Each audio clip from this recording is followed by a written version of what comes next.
Hello friends, welcome back to my channel study with MSA. આજની વિડીયોમાં આપણે એક પ્રખ્યાત નોવેલ ટ્રેન ટુ પાકિસ્તાનની સમરી જોવાના છીએ. સૌપ્રથમ ટ્રેન ટુ પાકિસ્તાન લખવામાં આવી હતી ખુશવંત સિંઘ દ્વારા, કે જે એક ભારતીય મૂળના રાઇટર છે. સમરીની શરૂઆત કરતાં પહેલાં આપણે આપણા આજના રાઇટર ખુશવંત સિંઘની કેટલીક માહિતી મેળવી લઈએ. ખુશવંત સિંઘનો જન્મ 2 ફેબ્રુઆરી 1915ના રોજ પાકિસ્તાનના એક વિસ્તારમાં થયો હતો અને તેમની મૃત્યુ 20 માર્ચ 2014ના રોજ નવી દિલ્હીમાં થઈ હતી. ઈસવીસન 2014માં 99 વર્ષની ઉંમરે તેમનું મૃત્યુ થયું. તેમના કેટલાક ફેમસ કાર્યો જોઈએ. સૌપ્રથમ છે કર્મા, ત્યારબાદ છે on love and sex, selected writing, સમુદ્ર કી લહેરો મેં, જન્નત और અન્ય કહાનિयाँ, ત્યારબાદ છે ધ કંપની ઓફ વીમેન. આ છે તેમના કેટલાક જાણીતા કાર્યો. તો નોવેલની સમરી જોતા પહેલાં આપણે તેના કેટલાક મુખ્ય પાત્રો વિશે માહિતી મેળવી લઈએ. નોવેલનું સૌથી મુખ્ય એટલે કે નોવેલનું જે પ્રોટાગોનિસ્ટ કહી શકાય, જેને આપણે હીરો અથવા તો નાયક કહી શકીએ, તેવું પાત્ર છે જુગ્ગુત સિંઘ અથવા તો જુગ્ગા. ત્યારે શોર્ટમાં ગામના લોકો જુગ્ગા તરીકે ઓળખે છે. ત્યારબાદ છે ઇકબાલ સિંઘ, તે પણ એક અન્ય મુખ્ય પાત્ર છે. ત્યારબાદ હુકુમચંદ, જે પોલીસ ઇન્સ્પેક્ટર છે. ત્યારબાદ છે મીત સિંઘ, કે જે ગામમાં આવેલા ગુરુદ્વારાની રખેવાળી કરે છે, અથવા તો આપણે કહી શકીએ કે તે ગુરુદ્વારાનો પ્રિસ્ટ છે. ત્યારબાદ છે ઇમામ બક્ષ અથવા તો મુલ્લા ઇમામ બક્ષ, કે જે ગામમાં આવેલી મસ્જિદનો આગેવાન છે, તેની રખેવાળી કરે છે. નુરન, કે જે ઇમામ બક્ષની દીકરી છે અને તે જુગ્ગત સાથે પ્રેમમાં છે. ત્યારબાદ છે મલ્લી, કે જે એક ડાકુ છે અને તેની ગેંગનો તે લીડર છે. હસીના, કે જે એક પ્રોસ્ટિટ્યૂટ છે. સૌપ્રથમ તે મેજિસ્ટ્રેટ અથવા તો જેને આપણે અધિકારી કહી શકીએ એવા હુકુમચંદ સાથે જોવા મળે છે અને અંતમાં હુકુમચંદ તેના પ્રેમમાં પડી જાય છે. ત્યારબાદ છે પોલીસ ડિપાર્ટમેન્ટના કેટલાક સભ્યો, ધ સબ ઇન્સ્પેક્ટર અને અથવા તો ઇન્સ્પેક્ટર સાહેબ. ત્યારબાદ છે હેડ કોન્સ્ટેબલ અને અંતમાં છે વંતા સિંહ, કે જે ગામનો એક આગેવાન છે. તો આ છે નોવેલના કેટલાક મહત્ત્વના મુખ્ય પાત્રો, કે નોવેલની સમરી જોવા માટે આ પાત્રો વિશે માહિતી મેળવવી જરૂરી બની રહે છે. તો પાત્રો વિશે માહિતી મેળવી લીધા પછી હવે વધારે સમય ન વેસ્ટ કરતાં શરૂ કરીએ આજની આપણી આ વિડીયો. ખુશવંત સિંઘ દ્વારા લખવામાં આવેલ આ એક પાર્ટીશન નોવેલ છે, કે જે ભારત અને પાકિસ્તાનના ભાગલા ઉપર આધારિત છે. આ નોવેલમાં ખુશવંત સિંઘ, કે જેમના માનસપટ ઉપર ભારતના વિભાજનની ઘણી ગહેરી અસર થઈ હતી, તેમણે આ નોવેલ દ્વારા પોતાની પાર્ટીશન અંગેની ભાવના, પોતાની વેદના રજૂ કરેલ છે.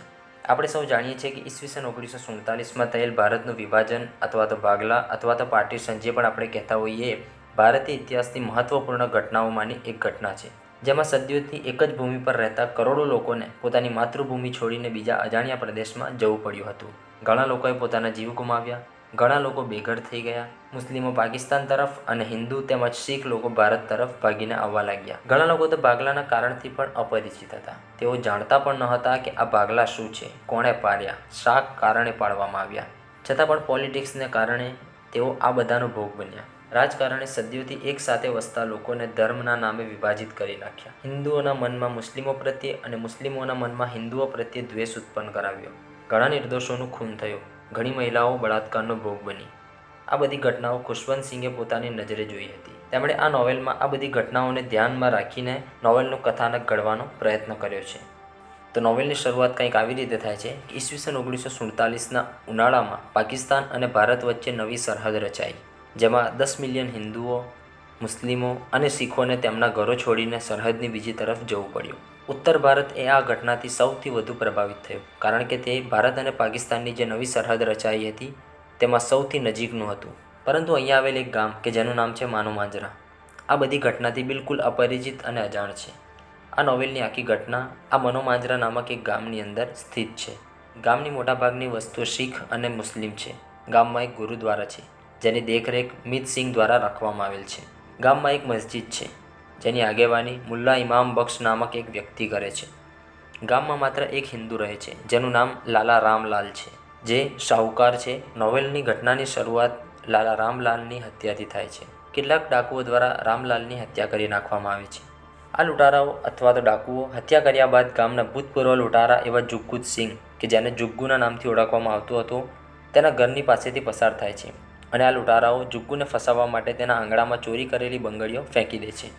આ સમયે જુગ્ગુ તેની પ્રેમિકા નુરન સાથે હોય છે. ઘોડીનો અવાજ સાંભળીને જુગ્ગુ શું થયું છે તે જોવા માટે બહાર નીકળે છે. ત્યારે તે 5 લૂંટારાઓને નદી તરફ દોડીને જતા જુએ છે. જુગ્ગુ તેમાંથી એકને ઓળખી જાય છે. તેનું નામ હોય છે મલ્લી. જુગ્ગુ પહેલાં આ જ ગેંગની અંદર એટલે કે મલ્લીની સાથે જ કામ કરતો હોય છે, પરંતુ નુરનના પ્રેમમાં પડ્યા બાદ તેણે આ બધું જ કામ છોડી દીધું છે.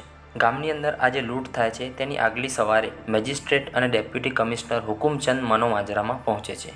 તે ત્યાં પહોંચતા જ સબ ઇન્સ્પેક્ટરને ગામમાં ધાર્મિક જૂથો વચ્ચે કોઈ તણાવ છે કે કેમ તે અંગે પૂછે છે. પરંતુ ગામમાં લોકો આવા કોઈ પણ પ્રકારના તણાવથી બિલકુલ દૂર છે. કદાચ તેમને એ પણ ખબર નહીં હોય કે અંગ્રેજો ભારત છોડીને ચાલ્યા ગયા છે, કે ભારતનું વિભાજન થયું છે. ગામમાંથી કેટલાક લોકો મહાત્મા ગાંધી વિશે જાણે છે, પરંતુ સબ ઇન્સ્પેક્ટરના મત મુજબ કદાચ જ કોઈ વ્યક્તિ મોહમ્મદ અલી જીનાને જાણતું હશે, તેમને ઓળખતું હશે. ત્યારે હુકુમચંદ તે વિસ્તારમાં કોઈ અસામાજિક તત્વ છે કે કેમ તે અંગે પ્રશ્ન કરે છે. ત્યારે સબ ઇન્સ્પેક્ટર જુગ્ગુતનો ઉલ્લેખ કરે છે, પરંતુ સાથે સાથે તે જણાવે છે કે છેલ્લા કેટલાક સમયથી તે શાંત છે. તેની પ્રેમિકા નૂરને તેને આ બધા કામોથી દૂર રાખ્યો છે. હુકુમચંદ સબ ઇન્સ્પેક્ટરને પૂછે છે કે તેના માટે મનોરંજનની વ્યવસ્થા થઈ છે કે કેમ. ત્યારે સબ ઇન્સ્પેક્ટર હકારમાં જવાબ આપે છે, એટલે કે તેણે હુકુમચંદ માટે એક પ્રોસ્ટિટ્યૂટનો પણ બંદોબસ્ત કરેલ છે. સાંજના સમયે એક વૃદ્ધ સ્ત્રી અને એક યુવાન છોકરી કાળી સાડી પહેરીને આરામ ગૃહ પર એટલે કે રેસ્ટ હાઉસ પર આવે છે. આ છોકરીનું નામ હસીના છે, કે જે એક પ્રોસ્ટિટ્યૂટ છે. જ્યારે હુકુમચંદ આ પ્રોસ્ટિટ્યૂટ એટલે કે હસીના સાથે હોય છે ત્યારે તે ગોળીનો અવાજ સાંભળે છે. બીજા દિવસે સવારે રેલવે સ્ટેશન ઉપર લોકોની ભીડ એકઠી થઈ જાય છે. ત્યાં એક ટ્રેન આવે છે અને ટ્રેનમાંથી એક યુવાન નીચે ઉતરે છે. તેને જોઈને લાગે છે કે તે આ ગામનો નથી. પોલીસ તેની પૂછપરછ કરે છે. ત્યારબાદ તે ત્યાંથી નીકળીને સીધો ગુરુદ્વારામાં જાય છે અને ગુરુદ્વારામાં જઈને મિતસિંહને પૂછે છે કે શું થોડા દિવસ માટે તે ગુરુદ્વારામાં રોકાઈ શકે છે. મિતસિંહ તેનું નામ પૂછે છે. ત્યારે તે યુવક કહે છે કે તેનું નામ ઇકબાલ સિંહ છે અને તે એક શીખ છે. મિતસિંહને જાણવા મળે છે કે ચોરી થયેલ ઘરેણાં જુગ્ગાના આંગણામાંથી મળી આવ્યા છે, જેથી પોલીસ તેને શોધી રહી છે. જુગ્ગુ તે ગાયબ છે, તેથી મિતસિંહને લાગે છે કે જુગ્ગાએ કોઈ ગુનો કર્યો છે. મિતસિંહને હત્યાનું નહીં પરંતુ જુગ્ગાનું પોતાના ગામને જ લૂંટવાની માનસિકતાથી દુઃખ થાય છે. ત્યારબાદ ઇકબાલ સિંહ ગુરુદ્વારામાં બંતા સિંહ અને ઇમામ બક્ષને મળે છે. બંને ઇમામ બક્ષ અને બંતા સિંહ ઇકબાલને અંગ્રેજો વિશે પૂછે છે અને તેઓ શા માટે ભારત છોડીને ચાલ્યા ગયા તે અંગે પ્રશ્નો કરે છે, જેનાથી ઇકબાલ ઉત્તેજિત થઈ જાય છે. ઇકબાલ તેમને પૂછે છે કે શું તમે આઝાદ થવા નથી માંગતા. ત્યારે ઇમામ બક્ષ ખૂબ જ માર્મિક ઉત્તર આપે છે કે આઝાદી અથવા તો સ્વતંત્રતા એ શિક્ષિતો અને ઉચ્ચ વર્ગના લોકો માટે છે. અમારા જેવા અશિક્ષિત અને પછાત વર્ગના લોકો પહેલાં અંગ્રેજોના ગુલામ હતા અને હવે પછી તે શિક્ષિત ભારતીયો અથવા તો પાકિસ્તાનીઓના ગુલામ બની જશે. તેમના માટે બંને પરિસ્થિતિઓ સમાન છે. થોડીવાર માટે તે વાતચીત કરે છે અને વાતચીત કર્યા પછી બંને લોકો ત્યાંથી જતા રહે છે. ત્યારબાદ ઇકબાલ પોતાની જાતને એક નેતા તરીકે વિચારે છે. તે વિચારે છે કે તે ઘણું બધું કરી શકે તેમ છે, પરંતુ તેના માટે તેણે કંઈક મોટું કરવું પડશે, જેમ કે કાં તો ભૂખ હડતાલ અથવા તો પોતાની ધરપકડ કરાવવી પડશે. તો જ લોકો તેને ઓળખશે, તો જ તેનું નામ થશે. બીજા દિવસે સવારે મિસઅન્ડરસ્ટેન્ડિંગમાં તેની ધરપકડ કરવામાં આવે છે. 10 કોન્સ્ટેબલો જુગ્ગાની પણ ધરપકડ કરે છે. તેના ઘરને રાઇફલ સાથે ઘેરી લે છે. જુગ્ગા અને ઇકબાલને લઈ જવામાં આવે છે. પોલીસમેનને પણ ખબર છે કે આ બંને શખ્સ નિર્દોષ છે. સબ ઇન્સ્પેક્ટર હેડ કોન્સ્ટેબલને ઇકબાલ વિશે પૂછે છે. તે એ જ વ્યક્તિ છે કે એક દિવસ પહેલાં જે ટ્રેનમાંથી ઉતર્યો હતો. ત્યાર પછી સબ ઇન્સ્પેક્ટર હુકુમચંદને મળવા માટે જાય છે અને તેને ધરપકડ વિશે જણાવે છે. હુકુમચંદ ઇકબાલના વોરંટ પર ઇકબાલ સિંહને બદલે મોહમ્મદ ઇકબાલ નામ દાખલ કરવા સૂચના આપે છે. સપ્ટેમ્બરના શરૂઆતના દિવસોમાં સવારે પાકિસ્તાનથી એક ટ્રેન આવે છે, પણ તેમાંથી કોઈ ઉતરતું નથી.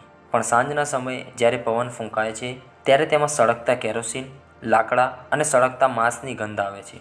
ખરેખરમાં આ ટ્રેન એ મૃતદેહોથી ભરેલી હોય છે. હુકુમચંદ આખો દિવસ પુરુષો, સ્ત્રીઓ અને બાળકોના મૃતદેહોને ટ્રેનમાંથી ખેંચીને સળગાવે છે. આ રીતે તે પોતાનો આખો દિવસ પસાર કરે છે. તે આ બાબતને ભૂલી જવાનો પ્રયત્ન કરે છે, કારણ કે આખા દિવસ સવારથી લઈને સાંજ સુધી તેણે અનેક શબ બાળ્યા હતા. તેના મગજમાં તે બધાના ચહેરાઓ ચારેકોર ફરતા હોય છે. તે આ બધાને ભૂલી જવાનો પ્રયત્ન કરે છે. તે માનસિક રીતે આમાંથી બહાર આવવાનો પ્રયત્ન કરે છે.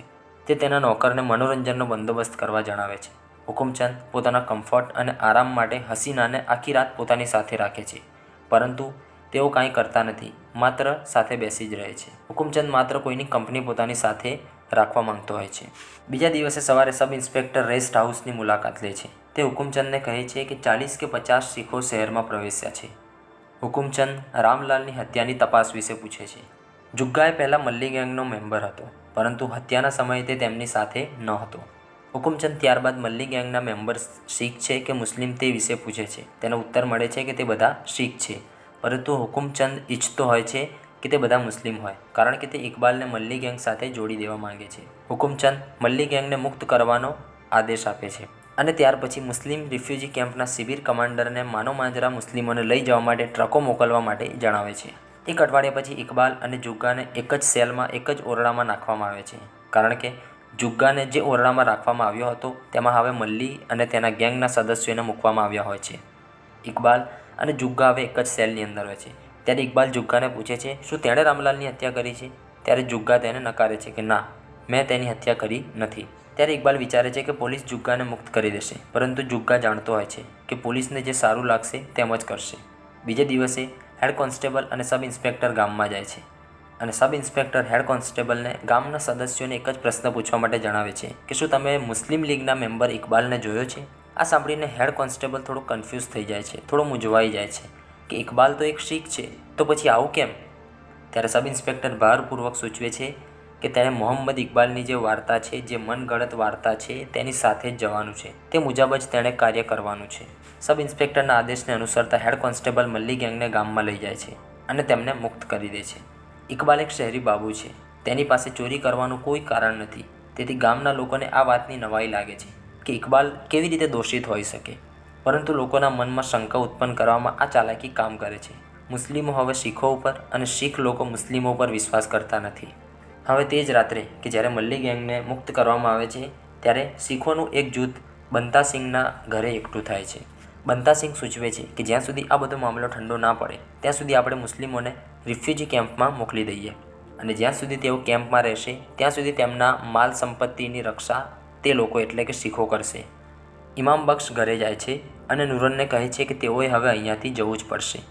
તે પાકિસ્તાન જવા માંગતી નથી કારણ કે તે જુગ્ગાને પ્રેમ કરે છે, પરંતુ જો તે સ્વેચ્છાએ નહીં જાય તો તેમને જબરદસ્તી અહીંયાથી ફેંકી દેવામાં આવશે. નૂરન જુગ્ગાના ઘરે જાય છે, પરંતુ જુગ્ગુની માં નૂરનને પસંદ કરતી નથી.